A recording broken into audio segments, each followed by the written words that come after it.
Hi there, everybody. I'm Mairead, and I'm here today talking with Lucia Panica. She's the Director of Development Services in Sarasota, and we're talking about a very important topic that comes up a lot on home inspections, and that's permitting and what happens with permitting in Sarasota. So it's not as scary as you think, but it is very informative. Thank you so much for being here. I Thank you. appreciate it. Thank you for having me. So one of the questions that people ask all the time is, what do I need? What do I need to get a permit for when I'm doing work? And what's the general rule on that? The general rule I would always say is that you're most likely to require a building permit. There's very little things that don't require a permit. So if you're altering your structure, any electrical, plumbing, mechanical, if you're adding, of course, to your structure, if you're changing the use, that all requires a permit.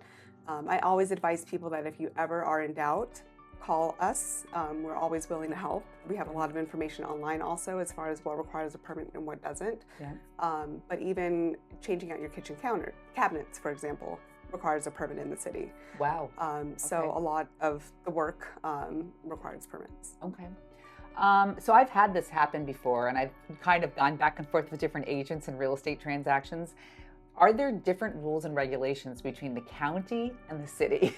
Yes, yes, we are very different. Yes. Among all jurisdictions, there's a lot of differences in Yeah. both zoning requirements, zoning codes, permit requirements, and what requires a permit and what doesn't. So Yeah. yes, Yeah. there are a lot of differences. Even something simple as a hot water heater, I told you, has come up, where one requires a permit and one doesn't. Yes, yes. Okay. So where should people look when they want to verify the status of a permit?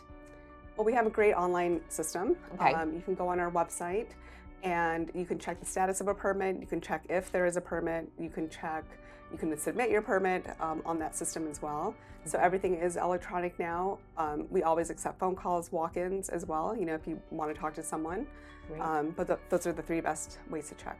Fantastic. So somebody purchases a property, and there's no proper permitting, what are the downfalls of that? Like, what do you see as like, oh gosh, this is going to happen? Or hmm Well, you are responsible ultimately if you purchase a property without, the right things permitted. Mhm. You would have to get an after the fact permit if you want to keep it. Mhm. Sometimes there are items or, different uses and stuff that aren't permitted, so you would have to remove it.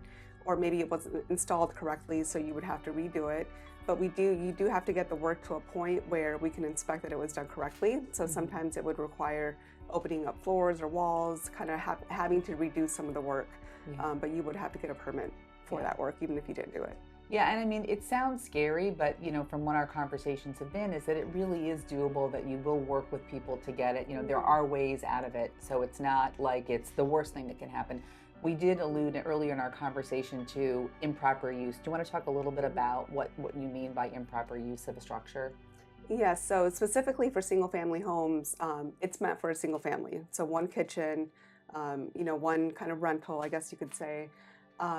Some structures, for example, an accessory dwelling unit has different requirements. You can have a kitchen, but you have to there's certain sizes and things like that. So it doesn't necessarily apply to all structures. So that could be an example of a use that was done without permits that wouldn't be permitted, and you would have to make modifications to the structure and not use it the way that you thought you could use it. Right. And so that's particularly important if an investor comes along and says, I want to buy this house and then I want the ADU because I want to be able to rent it out. And then all of a sudden you find out that the kitchen that's in this ADU is no longer usable. And who wants to rent a house without a kitchen? Right. Exactly. Yeah. Yes. So Yes. these are really, really important. So would there be some way that would be a telltale sign to know that, that is not being used appropriately or the right way? Or will you just suggest get on that website and check all the permitting? For that kind of situation, I would suggest get on the website Okay. or call us. The second dwelling units or even a duplex in a single family zone district, especially, is kind of difficult, to really pinpoint if it was done legally or illegally on your own. So I would suggest calling us, going on the website to make sure that there are the proper permits. Sounds good. Mhm. And then in terms of the permit process itself and in terms of fees associated, can you talk me through like what the actual application time looks like? I mean, people complain, oh, the permitting, it takes so long. What's real time? What's happening behind the scenes? So it varies depending Okay. on the scope of the work. Hmm. We do have some over the counter permits for single trades like electrical, plumbing, What does mechanical. that mean, like over the counter, like just done very quickly then? Yes. Okay. Yeah. If you do submit electronically, it does take, because of the processing, maybe 2 days. Oh, that's fast. Yeah. Yes, but it is Yeah. very fast as long as you submit all the right information. Yep. For kind of bigger permits like additions and things like that, usually takes about 2 weeks to 3 weeks to get comments. And then again, depending on the level of plans or how many comments staff has and how quickly the applicant turns it around, it could kind of vary. But I would say probably about a month That's not bad at all. for, Yeah. yeah. It's not bad. Just do some pre-planning and, Mhm. take care of it. And then in terms of expenses, how expensive is permitting generally? It varies also on Yep. the kind of work. Yep. For the single trade permits, it varies from about 100 to 150. The higher you get, it's a percentage of the value of the permit of Okay. the construction cost. Okay. So about 10%. So there is a maximum of 15,000 Oh. for the building fee. Okay. So it kind of depends on the scope. So let's talk trees, because I have clients all the time that are like, I have an oak tree in my yard and I'm just going to chop it down. And I'm like, no. Let's talk about it. Yes. What are your thoughts on all of that? Yes, Yeah. thank you for bringing it up. We Yeah. do have a very robust, I would say, tree protection ordinance. Yep. Most tree removal requires permits. Okay. And that is to verify, the species of the tree, if it meets the criteria for removal, and the health of the tree.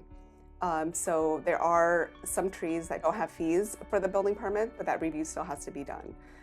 So I would caution anyone that if you are thinking about removing a tree, give our arborist a call. We can go out there and take a look at it and give you an idea of what kind of permit you need and what kind of criteria you need to remove it.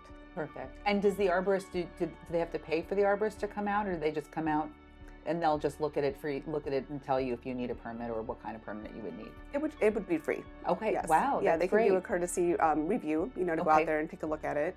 Tree removal permit, if it's a dead tree, there's no fee. If it's not a dead tree, then there is a slight fee. Okay. Yeah, I caution clients all the time when they talk Yes. about cutting down trees. I'm like, please don't without, consulting somebody. Yes, So thank you for that. Thank you. Thank you. Well, this has been really informative. It sounds like your office is very willing to help people if they have any Yes. questions. So thank you again for Yes, joining us. Thank you. Thank You can find her contact details below, and we'll see you on the next one.